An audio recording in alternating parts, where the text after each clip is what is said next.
in the name of our son?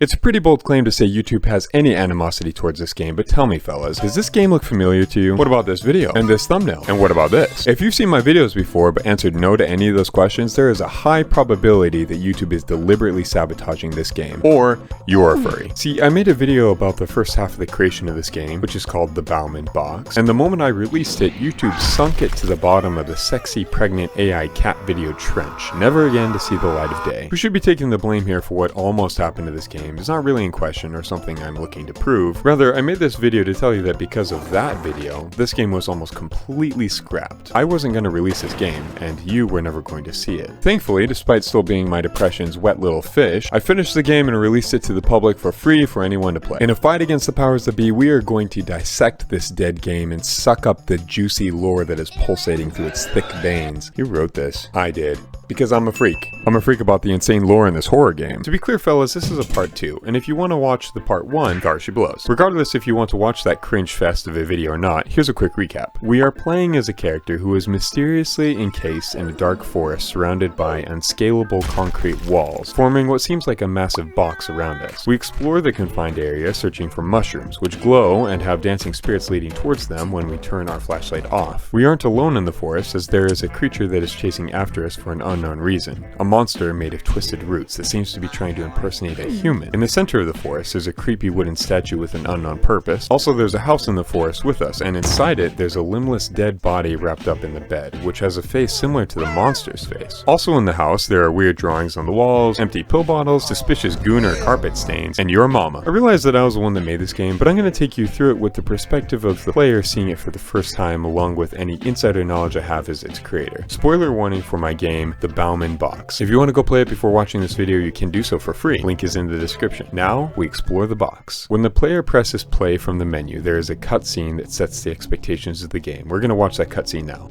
My boy, my baby boy, my little sweet potato ray of sunshine son. What have they done to you? You were once so full of life, and now you have turned into wood. Those monsters. They did this, didn't they? I'll fix this. I'll make this right. I promise, son. But I need to wait until night. And I'll collect all the mushrooms and feed them to you. I know the spirits will help me find the mushrooms if I remember to turn off my flashlight occasionally and look into the world. But no, wait. I remember, I can't look into the spirit world for long. It seems to give the creature power. I must be careful.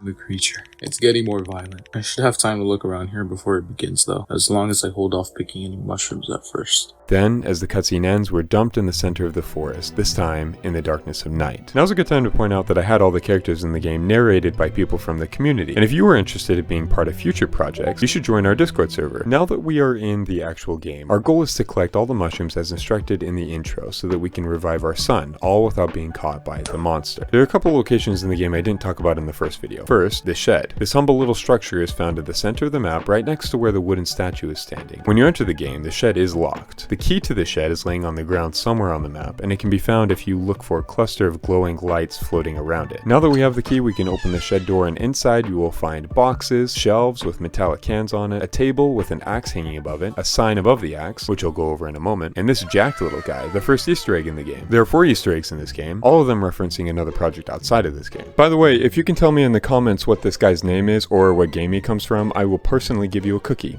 Emoji. Besides the axe and the sign above it, there's not really anything else of importance in this shed. One thing the player might not realize in their playthroughs is that the boxes and table can actually be jumped on. This isn't super useful except for the fact that the monster can't actually reach the player when they're standing on the boxes or the table here. It's actually really easy to get cornered in here because the monster will walk right up to the table and camp there. It's kind of fun to get cornered on the table and then see if you can escape the shed without getting caught. I don't know, I thought it was fun, but I'm a psychopath. As a side note, there is one other place in the game I found where the monster can't get you, and that's inside of the house. Although it's a bit more confusing than that. There are spots that the monster can get you in the house. For example, if you stand too close to the entrance of the front door, or if you stand on the second floor, it will come and get you. But if you take a step back from the entrance of the front door, for some reason it thinks that you are underneath the house instead of inside the house, and then it will go back down the stairs to go and get you. I don't know what's going on here. As the creator, I feel like it's safe to say there's not a whole ton going on behind that mask. Going back to this shed, the sign above the axe is important, and here's what it says. Remember, Howard, the axe will have no effect on the creature. We put this us notice here because you seem to keep forgetting and we are tired of seeing you try it. The sign is signed by the team, and the background of the sign has a watermark that says Recorp with a logo. The sign tells us several interesting things. It denotes that there's a third party in the story that we are unaware of, the team. And this team orchestrated not only the placement of the sign, but seemingly the axe as well for the protagonist, Howard, to find. This third party seems to understand the situation we are in well enough to know that when receiving the axe, our first instinct might be to try to use it to attack the root creature that is ceaselessly chasing us. The unknown team warns us that this is useless and says they are tired of seeing us try it. The sign seems to imply that the protagonist has done this all before, supposedly enough times for this mysterious team to feel inclined to leave a note, which begs another question. How many times has the protagonist Howard done this? And seeing as how this team feels the need to remind Howard repeatedly, why doesn't Howard remember doing any of this before? At this point, the player should have noticed that there are security cameras scattered all around the forest, all of which are constantly facing the player. If the cameras weren't noticeable before, this camera in the shed is very obviously placed. We are always being watched. But why? And by who? Possibly the team? Or whatever Recorp is? Let's grab the axe and continue on through the game. If the player looks at the ground at all, they will notice that there is a path that branches into 3 different directions from the wooden statue at the center of the forest. The shortest path on the left leads to the shed, which we just explored. The path down the center leads to the house with the dead body in the bed, the pills, lunar stains, and the final path to the right leads directly to the wall, where a metallic door can be opened with a 4-digit code. We don't have the code, so we can't see what's inside just yet. Before I can show you what's inside of the walls, I need to show you a completely different part of the game that a player can experience before the game even starts.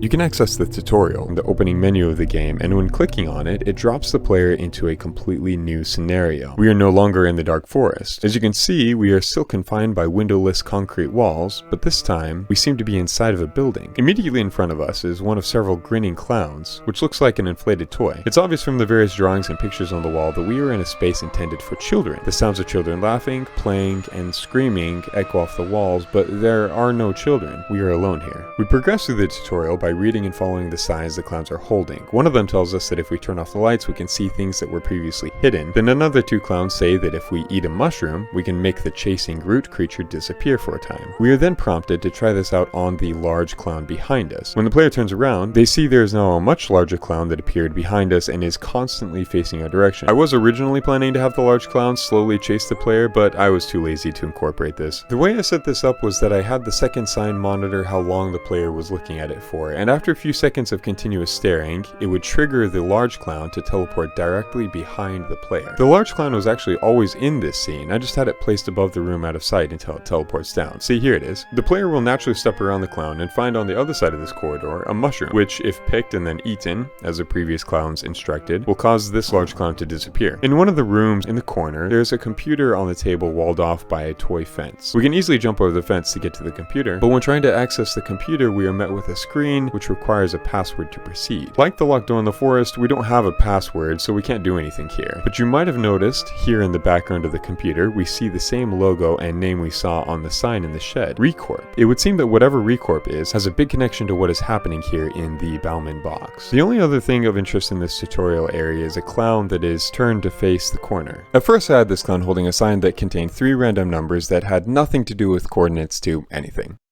Wow! When playtesters first saw these numbers, they assumed that they were somehow related to the password to access the computer, which is totally reasonable to assume, but was incorrect. So I swapped out the numbers for this creepy baby photo I found in the old point-and-click horror game, Phantasmagoria. With that, we've explored everything there is to see in the tutorial for now. Returning to the regular gameplay in the Dark Forest, there are 2 more locations we need to talk about that haven't been mentioned yet, the church and the Deadtree. Here's me making the church. I really wanted the church to look run down and abandoned, so I put a hole in the ceiling. The collapsed corner in the back of the church serves a secondary purpose of allowing the player to run straight through the church without potentially getting cornered by the monster inside. You might have noticed that I didn't add a floor to the church. I did this because I liked the idea of the church looking like it had a direct connection to the earth in an almost religious or even ritualistic sense. I mentioned in the last video how I added a stamina bar that quickly depletes when the player is running. I decided that when the player enters the church, their stamina would get fully refilled and wouldn't deplete while inside the church. To signify something was happening, I have the stamina bar distorting with a shader, and I caused the area to light up with little particles floating up from the ground, and I added a creepy singing-like sound to play. It's playing in the background now. I got the sound from Freesound, and it was described as a series of whale calls slowed down. Kind of interesting. While the community was playtesting the game, several people were under the impression that while in the church they were safe from the monster, which was not my intention. There were probably a bunch of ways I could have gone about fixing this, but I decided to go for the cheap route and just wrote on one of the walls, "Still not safe here." I think that got the job done well enough. In case you were curious, the church actually is not safe, and the monster will get you while you're in there. You just have a better chance of running away from it, since your stamina is instantly replenished while in the church. Next, we need to talk about the Deadtree. My idea for the Deadtree was to have a leafless tree that had bodies hanging impaled from its sharp branches. The inspiration for this came from the movie The Ritual, where the monster in that movie hangs people on tree branches by impaling them. When I showed this idea to some people, someone made the observation that it was like a shrike, which is a type of small carnivorous bird that will impale and stretch out its prey's bodies on sharp branches to eat them. I thought this was pretty cool, and I decided to texture all the bodies as if they had been skinned. I ended up just giving the tree a crappy looking dark texture. Not the greatest look, but its flaws are barely noticeable in the darkness of the game. In fact, the entire tree just kind of blends into the darkness. I bet a lot of players play through the game without ever even seeing the tree. If you remember back in the tutorial, we learned about how the player can eat a mushroom to make the monster disappear for a time. When the player does that, the monster will respawn in a random area, and the player will have to go and find that mushroom again, because they'll have one less mushroom in their collection. But if the player eats a mushroom while standing next to the dead tree, they won't lose a mushroom from their collection. What happens is if the player has at least one mushroom and hasn't recently eaten a mushroom under the tree will light up, bodies hanging from its branches will materialize, and light particles will begin floating up like what happens in the church. I also added this weird sound to play when the tree is lit up. It's a combination of a mechanical sound and a creepy echoed whispering. You can eat a mushroom under the dead tree as many times as you want without losing any mushrooms, but there is a cooldown for it that increases with each time to prevent players from just hanging out there by the tree for the entire game. Little interesting fact, when the monster is being teleported away, it's actually being sent to a corner of the map outside of the walls. It's detained there for a certain amount of time, then when the timeout is over, it gets teleported back at a random location where it will continue to chase the player. Programming the tree and how it affects eating a mushroom in the game was actually very easy, but some of you might be feeling like learning to program is the one difficult part holding you back from making a game in the first place. Before I started making games, I felt the exact same way. Many of you probably don't know this about me, but I have zero background in programming, and I had to learn how to do all this by myself. If you feel like learning how to code is preventing you from making video games or doing any other dream project or job, go check out Coddy, this video's sponsor. This is a really cool sponsorship for me because I actually used Coddy on my journey of learning how to code. Coddy is a free platform that teaches you how to code in a gamified style that is more engaging than a lot of other free methods. Learning a programming language may seem like a lot, but Coddy breaks it down into simple bite-sized lessons that are easy to digest, and will take you all the way from beginner to advanced levels. And for those of you who already have some experience and want something more than beginner courses, you can take more intermediate to advanced level courses with Coddy too, as Coddy tailors its lessons to fit what you personally need on your learning journey. This is a great way to learn how to program so that you can finally make your own games. Try Coddy today as the courses are free with daily limits. Thank you, Coddy, for sponsoring this video. There's only one more location in the game we haven't explored yet. Whatever is inside this door on the side of the concrete box we're confined in. But before we can enter, I want to show you all the different endings that the game has, because one of the endings explores the inside of that door thoroughly. I already gave you a spoiler warning, but this is your last chance to back up before I reveal everything this game is hiding from you. If you wanted to go find all 6 endings yourself, go and play the game now. With that, let's talk about every ending and what is actually going on here in the Bauman box. The first ending is very simple. It's the ending you get when you are caught by the monster. It's a simple jump scare where the player switches to looking at the monster's face and shakes a little while a loud jump scare screen plays. When we get the game over screen, we see the text, "You were caught before you could perform the miracle." What miracle it's talking about, we can't be sure, but it might be referring to how we are attempting to revive our wooden boy. The second ending has the largest amount of story in it that we've seen so far. The way we do it is by collecting all the mushrooms in the forest without getting caught. Once we do this, a message fades in at the bottom of the screen, prompting us to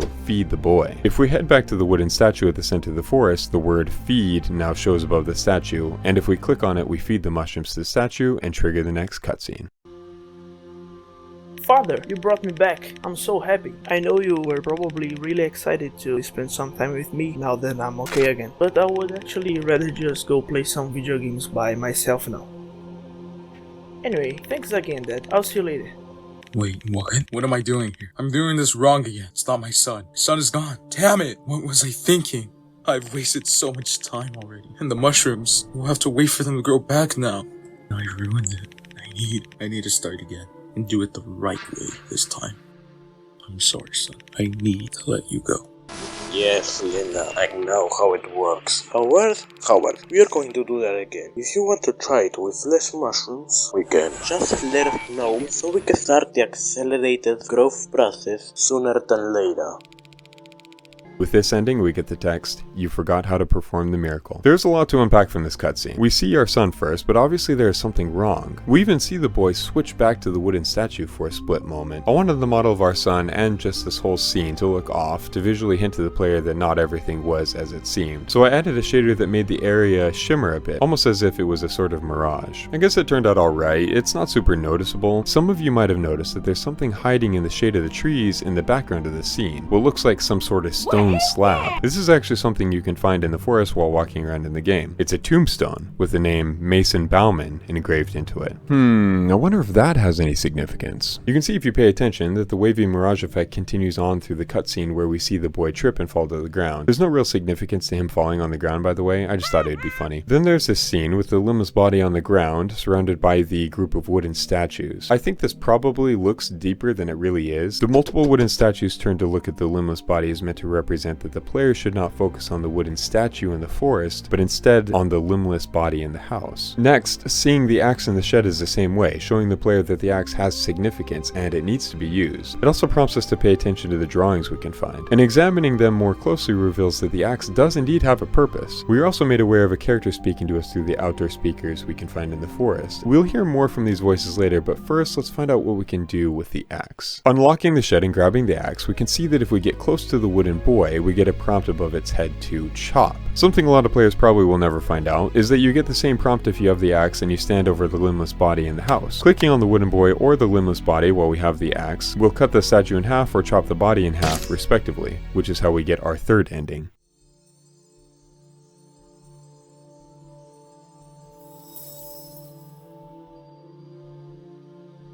I know, Linda, but how are the bells supposed to help him remember everything if he keeps forgetting to take the bells? What? Oh, damn it. Okay, Howard. Hey, it's alright. We are going to run through this again. Linda is going to make sure you get your bills. What? Okay, I'm going to make you get your bills. And if you want there to be less mushroom this time, that's fine. Just let us know so that we can start the accelerated growth process sooner than later.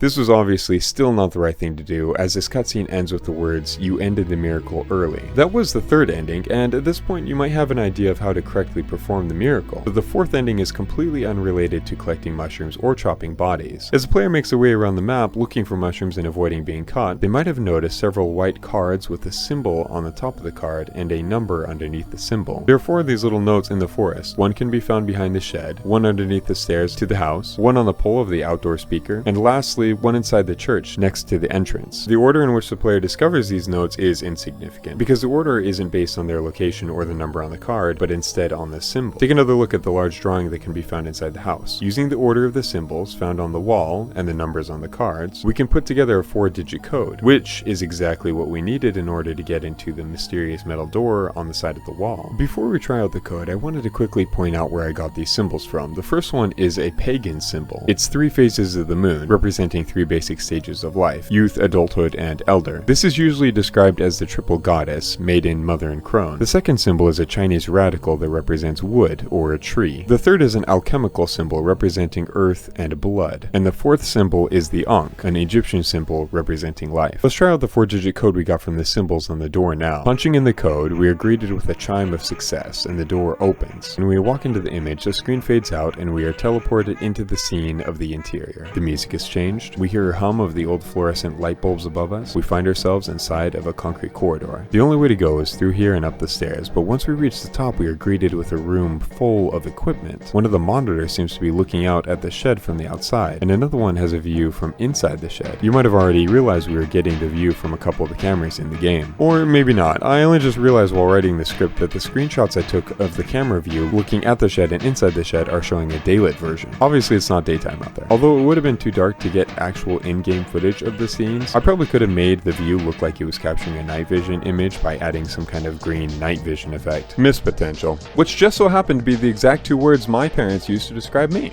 Another point of interest in this room is the board of photos with the words "Children Brought Back" written above it. We're about to get a better understanding of what this means. The only thing that we can do here is interact with these documents on the counter. This is what the documents say. Case Form 01. Participant name, Howard Joshua Bauman. Date of birth, December 25, 1925. Age, 67. Form brief. Participant possesses the unique ability to resurrect deceased children through means of a spiritual ritual when specific requirements are met. Event can only be performed in the specific location. The age of recipient child at death is significant for a successful event. The age of recipient child since death seems to have no limitation on the event's success. Other participants with similar abilities have yet to be discovered. We are finally getting a glimpse into what Howard was doing here. According to the document, we have the mysterious ability to resurrect children, and this company, Recorp, is using us to do so. The board with all the children's photos on it with the words "Children Brought Back" is starting to make sense now. Besides this big lore dump, there's a couple of other interesting things in this room. Looking back at the board with all the children's photos on it, up here on the top right there is a picture that looks strikingly like a certain little red-headed girl. That's the second Easter egg in the game. If you look close and read the writing on the monitors, you will find the third Easter egg. The words on the screen are from the opening script of one of my previous videos. This one to be exact if you want to go and watch it. I've shown you 3 Easter eggs so far in this game, but there are actually 4. The final Easter egg is the most difficult to find, and I didn't want to spoil it here, but I will give you a hint. It can only be found by jumping on something. If you don't want to go find it for yourself, I posted a video of what the final Easter egg is and how to find it on my Patreon. Free for everyone to see. Play the game if you want to find it for yourself, or go check it out over there. Link to my Patreon and where to play the game in the description. One thing that I didn't expect most players to find is if you turn off the light in this room like you would outside in the forest, you can see a little spirit stomping on one of the laptops in the counter. I added this guy to represent that there is some animosity towards the monetization of what is going on in the forest. As we go to leave the facility, we are hit with the scariest part of the game. A man in a lab coat jumps out in front of us and stops us from proceeding. This is where we see the next endings cutscene.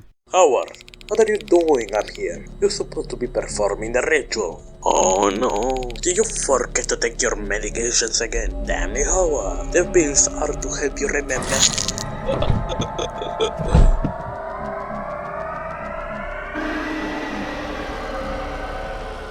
This guy seems to know a lot about our situation and blames our lack of memory on us not taking our pills. And maybe in our forgetfulness we forgot to lock the door on the way up, although there's not actually a way to prevent this guy from dying. Let's take a look at what is happening here in more of a game mechanic sense. In this scene, the monster waits around the corner for a timer to go off. Once it does, it comes around the corner and pokes the guy. Because you can click through the dialogue until the monster comes around based on the timer, I was able to add a lot of dialogue that the players will probably never see. If you click fast enough, the guy starts talking about how he likes to warm up Hot Pockets by holding them between his legs. See, look at this. After the cutscene is over, we finally get ending number 4. It's okay, you don't remember who they were anyway, referring to the guy who was just killed. As we drop back into a new game, we notice something that we haven't noticed before. A muddy note on the ground. If we click on the note, this is what it says. Master, I found a way to meet with you in private without the others knowing. Start another ritual from the beginning, but this time with as many mushrooms as they will allow. You don't need to pick any of them. Set mushrooms to 100. Find the axe. Cut the loudspeaker's wire at the speaker. Meet me in the church. Follow these instructions exactly in this order. Once you have done these things, meet me in the church building where the cameras can't see. In a couple of the ending cutscenes, we have been told that we can change the amount of mushrooms, and going back to the main menu, we see that we can indeed set the amount of mushrooms to 100, which is the most the game will allow. Following the note's instructions, we walk past the mushrooms now growing everywhere until we find the key to the shed and grab the axe. We find the wire and follow it to the base of the speaker where we are prompted to chop. The last step in the instructions is to meet the stranger named T in the church. Arriving there, we find a new character standing skittishly in the corner, and as we approach him, we trigger the next ending cutscene. Good job with that axe, Master. Those idiots up there should be busy trying to get things back up and running now. But I don't have much time. You remember me, right? No? Good. I've been switching your pills out with sugar capsules for the past couple of weeks now. It's by your miracles I haven't been caught yet. I'm sure you've seen the notes around with the 4-digit key code to the facility door on it. That was me. Okay, listen close, because I don't have much time. Your people are waiting for you. The gatherings have only grown since news of your miracle spread. We are almost 300 strong! Yes, of course the company has been trying to keep the lid on this whole operation, but they should have known that the tea would spill eventually. Especially since they started helping random sops bring their children back. It's disgusting, I know. I don't have much time. Howard, the reason I wanted to meet up with you is to pass on a message from your people. We are going to get you out of here. We will come for you tomorrow night. The strongest of the zealots will amass and bring you to your rightful place of worship. It will be my job to open the way for them. Surely we cannot fail. We have you and your holy power on our side. No cell shall hold you, Master. No company shall own you. And tomorrow, you shall lead your people to victory. I leave you now, Master. Until tomorrow.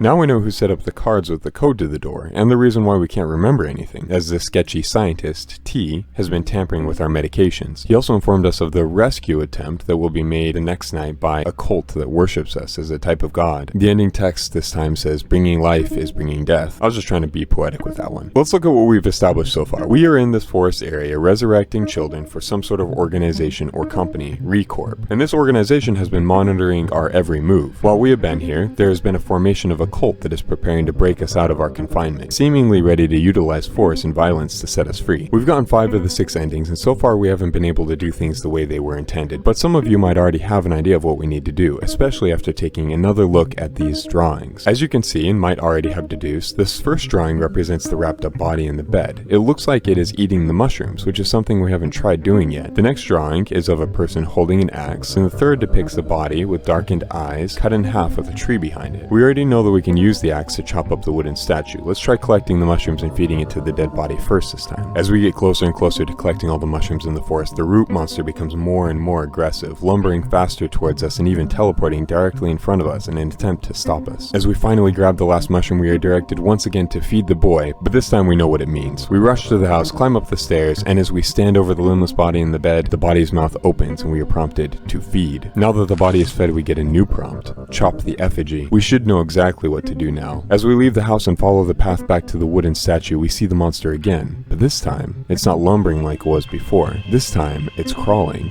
Not only that, but it looks different, too. Its wooden root limbs now wrapped up in blood-stained bandages, just like the dead body we just fed. Assuming we grab the axe, running around the crawling monster, we make a dash to the wooden statue. We are once again presented with the option to chop, and now we get to see the cutscene for the final ending.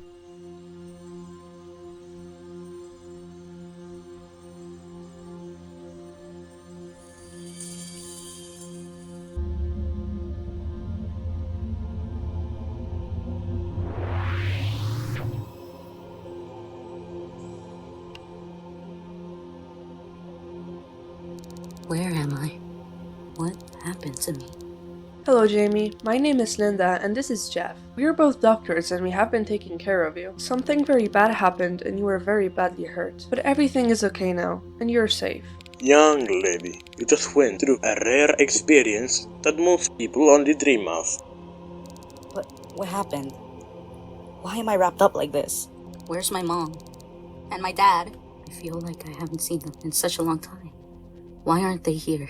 Nothing too serious happened. You only just died. Jeff, how about you shut up now? Jamie, I know this may seem very strange to you, but everything is alright now and we will take you to see your parents very soon. But first we need to run some tests, just to make sure you're completely healthy. And there are many other children here like you who I'm sure would love to be your friend while you're here. Is that alright with you?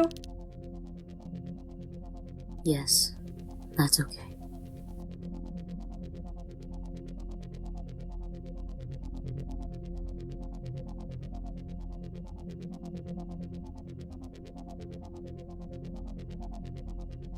Let's talk about what we just saw here. First, we see the monster. As it is crawling, it is emitting little specks of light until it disappears in a burst, as we have seen before. Then we get a look into the house where similar specks of light are being pulled towards the body until a bright flash of light, and then we see the wrapped body of a young girl standing on the bed, now whole and alive. It almost seems like there's some kind of energy that is leaving the monster and going into the dead body. The light in the room turns on and we see two scientists standing at the bed. One of them is the dingleberry we saw get wrecked by the monster in the facility room. From them talking, now we know his name is Jeff and the other is Linda. We also learned that the body on the bed was not actually our son, but a young girl named Jamie, who we just brought back to life. Jeff lets slip that Jamie was previously dead, and Linda says that they will take Jamie to a place with other children. Could that place be similar to the tutorial area where we learned how to play the game? As we see them walking away, we finally get the good ending. Ritual complete. You did something great, you are part of something great, it's all out of your hands now. I wanted the wording here to denote that although you did something good, the situation has escaped your control since the company has seized the operation of the miracles. There is one final mystery to the game we haven't quite figured out. The locked computer back in the tutorial, which required a password to open. What you don't know is that we've already seen the password without even knowing it. Take another look at the black game over screens at the end of each ending cutscene. In each of the left bottom side corners, there's either one or two faded out letters. If we put those letters together, based on the order of the numbered endings, we get a word, Epicormic. I got inspiration of how to do this from the game Bonnie's Bakery, which is a cute game with a dark twist about maintaining a bakery. I won't spoil the game for you, but in the game there is a keypad where a code can be entered to open a door. There is a secret code that is revealed to the player in pieces on each of the game over screens. If this new code is used to open the door, the player gets a new secret ending. Putting in the word Epicormic for the password, we are greeted with a list of words we can look up. Despite there only being 9 words to search, there's quite a bit to read in these descriptions, so I will give you a summary of the important stuff. This is where we get a very deep dive into the lore. It all started with the formation of the company, Regolith Enterprises Corporation, also known as ReCorp. Although ReCorp started as a topsoil landscaping company, it grew to be a company that sought out and profited from utilizing supernatural artifacts and individuals. ReCorp scouts discovered Howard Bauman, the protagonist of the game, repeatedly and unsuccessfully attempting to resurrect his deceased son Mason. This is the same Mason whose grave and tombstone can be found in the forest with us. It seems that even now, Howard struggles to remember that he is no longer trying to bring his son back to life, as we are repeatedly prompted to feed the boy, even though the child we are attempting to resurrect in the game isn't a boy. The reason why Howard was incapable of resurrecting his son, Mason, is unknown, but it might have to do with Mason's age when he died. Eventually, the ReCorp employees gained the trust of Howard, learned that he had a memory issue, and worked with him to establish the working procedure of how to resurrect a child. The procedure which we just successfully performed on a child named Jamie. After this, a facility was built around the forest where this miracle could be repeated for scientific research and financial gain. Howard Bauman now lives as an employee and asset of this corporation, repeatedly bringing children back to life in the confines of the concrete box surrounding him. Once we leave the computer, we notice that Linda is now standing behind us, waiting to talk. This is the secret cutscene of the game.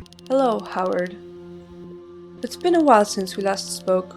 I apologize for that. I was going to have Jeff come up and talk to you, but he was busy warming up a hot pocket and refused to leave his seat until he was done. Anyway, I wanted to let you know that we are taking a break for some time. We have been closely monitoring the creature since you alerted us to its increasing aggressiveness. We know just as much as you do as to what is going on here, but it almost seems as if the forest is resisting. So in the interest of safety, we are going to take a break for a couple of weeks. And of course, speaking of safety, we can't let you stay outside of the facility for too long without being accompanied. As you may remember us telling you, there seems to be a sort of cult formed around worshipping you. Flattering, huh? Except there has been several attacks made against the company and the staff, and the cult blatantly claims responsibility. Anyway, we are going to remove all the mushrooms from the area so that a miracle doesn't get started by accident. We'll let you know when we are resuming operations, but until then, take some time for yourself and let me or Jeff know if you need anything. Thank you, Howard. That's all. Oh, and take your pills. We can't force you, obviously, but they do really help with your memory. We end with the final game over screen, and the text, "You are on paid vacation now." The full story of what is happening is what you make of it, but we have uncovered basically everything there is to this game. There's still more to speculate on, such as why does the root creature desire to kill Howard and any other human it encounters? What is the Deadtree and why does it have skinned bodies hanging from its limbs? And when am I going to make a video about the Ice Tunnels horror game? If you thought this video was interesting, subscribe, and you can go and watch more of my videos here on YouTube about the other horror games I've made. Thanks to all of you for subscribing, and a huge thanks to all my supporters on Patreon: Stefan, HMS Erebus, Sly, Vervain, Betsy Urina, Jan, Solus, Mackenzie, Femboy, Rosie Wings, Fireblade, Xbox, and Rhythm Song. And to you who made it this far in the video, you know I love you.